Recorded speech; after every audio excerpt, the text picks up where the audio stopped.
Radio Flamme. C'est avec plaisir que je vais interviewer Monsieur Loïc Le Floch-Prigent. Et tout le monde le connaît. Vous avez une carrière assez fantastique en tant que grand industriel et présent auprès des plus grands ministres. Je crois que vous avez côtoyé les ministres. Alors, je vais peut-être faire des erreurs. J'ai surtout côtoyé le président Mitterrand. Voilà, ministre de l'Industrie, Raymond Barre. Pierre Dreyfus, Raymond Barre. Pierre Mauroy, oui. Aussi. Jacques Chirac aussi. Oui, oui. Sarkozy et le président aussi. Mitterrand. D'accord. Sarkozy Donc aussi. vous êtes reçu par les élites quelque part. Oui. Oui. Alors vous avez une carrière singulière parce que vous avez eu des hauts à la tête de grands groupes français Et des moments plus bas. et des bas. On est Et d'accord. des moments plus bas. Oui, Et des tout à moments fait. plus bas. Mais si je vous dis que l'expérience est une suite de réussites et d'erreurs, est-ce que vous me dites que c'est ça ou... Faut surtout. Est-ce que c'est une avoir définition envie. qui vous va? Il faut surtout avoir envie de résister. Donc là, c'est le tempérament breton, alors, je dirais armoricain, puisque je suis ici sur le plateau armoricain aussi. Donc ça veut dire que vous êtes résistant, vous Oui, êtes oui, solide. résistant. Solide, les tempêtes ne vous font pas peur. Absolument pas. Qui n'est pas vraiment le fond de ma vie. C'est-à-dire que j'ai 78 ans, j'ai passé 2 ans et demi en prison seulement, mais c'est déjà beaucoup. Et disons que la prison, contrairement à ce que vous pensez, n'est pas difficile pour l'individu qui y est, et pour la famille et les gens qui l'aiment autour. Et donc je crois qu'il faut... Voilà, ça permet justement de pouvoir devenir un écrivain. Voilà, et donc aujourd'hui je continue d'être industriel, je dirige encore 6 entreprises, les petites et moyennes, et d'une part j'essaie de faire pour le mieux dans ces sociétés, et d'autre part j'essaie d'expliquer ce qu'est l'industrie, ce que visiblement une grande partie de la population ne sait pas. Ça, c'est pas trop grave. Mais lorsque les hommes et femmes politiques et les journalistes ne comprennent rien à l'industrie, c'est beaucoup plus grave. C'est pour ça que j'écris des livres. J'écris toutes les semaines sur l'industrie.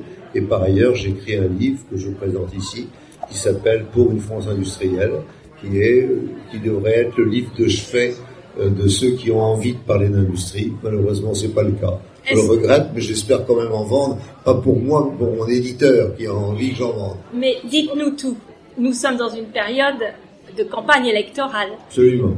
On ne vous sollicite pas pour vous demander Partout. votre avis sur Ça dépend. le renouvellement énergétique ou des choses comme ça. Ce sont Ça vos dépend compétences. Ça dépend qui. C'est-à-dire que un certain nombre de candidats me sollicitent pour avoir mon avis, parce qu'ils sont un peu surpris de ce qui arrive. Par contre, le pouvoir en place clairement considère qu'il fait bien et que, par conséquent, il n'a rien à apprendre de personne, ce qui est une façon de voir les choses qui n'est pas la mienne. C'est-à-dire, je considère qu'il aurait intérêt, pas forcément à me poser des questions, mais à poser des questions à des gens compétents, ce qui visiblement il ne fait pas. Est-ce que, avec le prisme que nous avons aujourd'hui de ce qui se passe en Ukraine, par rapport à la Russie, etc., par rapport à nos besoins tout d'un coup de fabriquer les choses en France, est-ce que les priorités, selon vous, vont changer? Et est-ce que vous en avez parlé dans vos écrits? Les priorités ont changé, et elles ont changé depuis le Covid. C'est-à-dire que le Covid a montré la stupidité qui avait été faite. Et là, on est arrivé à un degré supplémentaire, c'est-à-dire que toute la politique énergétique européenne et française montre son imbécilité avec ce qui vient d'arriver aujourd'hui. C'est-à-dire que aujourd'hui, vous dites, j'exerce des sanctions à l'égard de la Russie, sauf que vous donnez 150 millions d'euros par jour à la Russie pour payer son gaz, vous n'avez pas d'autre solution. Et donc, on voit bien que la dépendance à la Russie, qui n'était pas inéluctable, qui est simplement une erreur fondamentale politique de l'Europe, et en particulier de l'Allemagne. Cette erreur politique est dramatique, elle est mortifère. Si jamais il n'y avait pas eu cette dépendance à l'égard de la Russie, nous aurions la possibilité d'être beaucoup plus raides avec la Russie. Nous ne sommes pas capables de le faire parce que nous sommes complètement dépendants de la Russie pour notre politique énergétique. est adressé aux entrepreneurs, aux industriels. On est adressé à tout le monde. J'espère être grand public, monsieur. Alors, et aujourd'hui, j'ai essayé d'être grand public en essayant de le vendre. Alors, mais justement, est-ce qu'il y aurait 2-3 petits conseils à donner en ce moment, parce que c'est vrai que c'est une période difficile pour les jeunes entrepreneurs et industriels. Est-ce que justement vous pourriez... c'est simple, c'est relativement simple. C'est forcer les pouvoirs publics à accepter que les industries françaises soient compétitives. Et pour cela, il faut réduire leurs impôts, réduire les normes et règlements, réduire la bureaucratie. Si jamais on arrive à faire ça, et si nous trouvons en situation de compétitivité normale avec les Allemands, les Italiens, les Espagnols ou les Suisses, il n'y a pas de problème. Mais moi, en tant qu'industriel aujourd'hui, et je termine là, j'aurais intérêt à délocaliser. Si je ne délocalise pas, c'est parce que je suis patriote. Mais en tant qu'industriel faisant de l'économie et de l'économie stricte, il faudrait que je déménage pour être non pas à l'autre bout du monde, mais simplement en Allemagne, en Suisse, en Italie ou en Espagne. C'est une évolution en ce qui concerne la baisse des charges, etc., ce que vous venez d'énumérer, ça va demander combien de temps? On a pris du retard. Vous savez, à un moment, Winston Churchill, il n'avait pas d'avion et il y avait les Spitfire qui étaient en construction. On lui disait ça va prendre beaucoup de temps. Et il a dit non, j'ai envie que ce soit rapide. Et ça a été rapide. Donc le problème est une question. Si on veut, on peut. Si on veut, on peut. C'est ça. Et donc, si jamais demain vous me dites qu'il faut absolument que l'Europe soit indépendante énergétiquement de la Russie, eh bien, ce sera peut-être pas forcément demain, mais après-demain, oui. En ce qui concerne les nouvelles énergies, que pensez-vous? Est-ce que d'abord on est capable de les mettre en place? Nous sommes à 80% dépendants des fossiles dans le monde. De passer à 80% à 70%, ça va être long. Donc il faut savoir ce qu'on fait. Et donc mon sentiment depuis le départ, c'est que certes, il faut y arriver de toute façon, mais il ne faut pas presser le mouvement sur un seul point, à savoir les énergies renouvelables qui nous coûtent extrêmement cher et qui ne sont pas aujourd'hui en état de réaliser ce qui est dit. Et il faut agir sur le rendement meilleur des énergies fossiles et le rendement meilleur des bâtiments de façon à ce qu'ils aient moins besoin d'énergie et l'énergie qui est la moins polluante et la moins ennuyeuse pour le climat, qui est l'énergie nucléaire. Alors je suis au centre de l'énergie nucléaire ici, avec Flamanville. Je plaide pour l'énergie nucléaire depuis très longtemps, tout en étant d'origine fossile, si je puis dire, puisque je suis un pétrolier bien connu. Là, donc je suis d'accord pour diminuer le pétrole, le gaz et le charbon en priorité. Encore faut-il le faire dans des conditions correctes.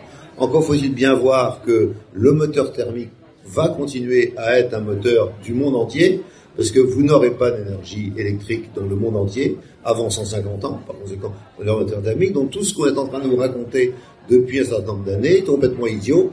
Vous allez nous en apercevoir, donc ça fait 10 ans que je le dis, vous allez nous apercevoir, et on s'en aperçoit aujourd'hui cruellement, puisque les premiers à dire il faudrait peut-être qu'on regarde les moteurs thermiques sont les Allemands. Les Allemands viennent de signaler, alors que depuis 5 ans ou 10 ans, on serine en France, il faut abandonner, en 2030 il faut abandonner, en 2030 il faut abandonner, vous n'avez plus le droit d'aller dans les villes sur un moteur thermique, mais ça dépend. S'il y a un moteur thermique qui est avec du biocarburant, s'il y a un moteur thermique qui est avec un degré de pollution très faible, s'il y a un moteur thermique qui est bien réglé, eh bien il peut très bien être plus intéressant du point de vue de la pollution et du climat qu'un moteur électrique qui, lui, a un certain nombre de produits constituants qui sont très polluants et très mauvais pour le climat, comme le cobalt, le nickel et d'autres. Justement, les pays émergents vont-ils vraiment accepter cette transition? Mais ils ne peuvent pas. Ils ne peuvent pas. Mais c'est pas qu'ils peuvent, c'est que lorsque vous avez une énergie qui est à votre disposition, vous l'utilisez, quoi qu'il arrive. Entre ça et mourir, vous utilisez l'énergie qui est à votre disposition. Donc si vous avez du charbon, vous utilisez le charbon. Et aujourd'hui en Inde, quand on est sur, ou en Pologne, quand on est sur un terrain où il y a uniquement du charbon, on utilise le charbon. Alors le problème n'est pas dans ces pays-là de dire n'utilisez plus le charbon, parce que ce moment-là ils crèvent, c'est de dire voilà comment vous allez utiliser mieux le charbon. Et utiliser mieux le charbon, c'est augmenter la température à laquelle on utilise, de manière à diminuer les pollutions, à augmenter le rendement et à diminuer le CO2 qui est parti. C'est très possible, mais il faut orienter les travaux, orienter la recherche et l'investissement sur les réalités et non pas sur les rêves. Et moi, le rêve, je vais vous le dire très bien, c'est de ne plus avoir d'éoliennes autour de moi, parce que il y a des éoliennes qu'on essaie de me fourrer chez moi, en Bretagne, au Cap Fréhel, et je n'en veux pas. On sent bien, là, on sent bien que vous n'êtes pas content. Et il y a un dogme qui dit non, il faut faire ça. Et je suis contre le dogme, parce que l'éolienne ne peut, à une puissance installée, ne peut utiliser que 25% au maximum de cette puissance installée. Par conséquent, elle n'est pas économique et tout ça est artificiel d'une part, mais par ailleurs, c'est insupportable du point de vue de la faune et de la flore marine. Et en l'occurrence, je suis un marin et par conséquent, je ne supporte pas l'existence future de ces centaines d'éoliennes en mer qui vont foutre en l'air le sous-sol, le sol et la mer. On est quand même dans une région marine. Qu'est-ce que vous pensez un peu du transport maritime avec ces prémices de transport à voile sur les Alors on a beaucoup travaillé là-dessus. On a beaucoup travaillé là-dessus, en particulier au chantier de l'Atlantique à Saint-Nazaire, avec les et il se trouve que j'ai une usine qui est juste à côté des chantiers. Je suis très ami avec les chantiers de Saint-Nazaire historiquement, et je suis breton. Et par conséquent, l'optimum est quand même d'arriver à ce que le cargo, quand il part avec un produit, arrive à un instant donné à sa destination. Lorsque vous êtes dans l'industrie, vous savez qu'une partie du problème de la SNCF, ça a été que lorsqu'on avait un produit dans la SNCF fret, on ne savait jamais quand il arrivait. Bon, en l'occurrence, dans les cargos, on sait quand ça arrive, grossièrement, à un jour près. Donc, si jamais vous voulez faire uniquement de la voile, vous ne saurez jamais quand ça arrivera. Et par conséquent, il y a un optimum entre la voile et le moteur. Et cet optimum, a priori, d'après ce que j'ai compris de ce qu'on m'ont dit les gens des chantiers, beaucoup plus compétents que moi en la matière, et 1/3, 2/3. Donc on pourra utiliser la voile, oui.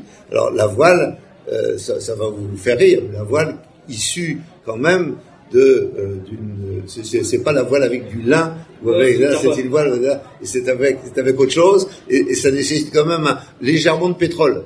Donc voilà, on n'est pas complètement loin, on n'est pas quand même loin des fossiles. Vous voyez, mais peu importe. Le principe est beau quand même. Quoi? Le principe est très beau quand même. C'est ce qui est travaillé, c'est ce que mes anciens collaborateurs sont en train de travailler depuis des années, et je suis d'accord avec eux. Moi, je n'ai pas de dogme. Je regarde. Et donc, les fermes éoliennes, de 62 éoliennes au Cap Fréhel, en plein dans Natura 2000, en plein près des coquilles Saint-Jacques, en plein dans les poissons, déjà, avec 6 trous, ils font en faire 180. Avec 6 trous, ils ont réussi à dépeupler la mer de 40% en un an. Avec 6 trous sur 180.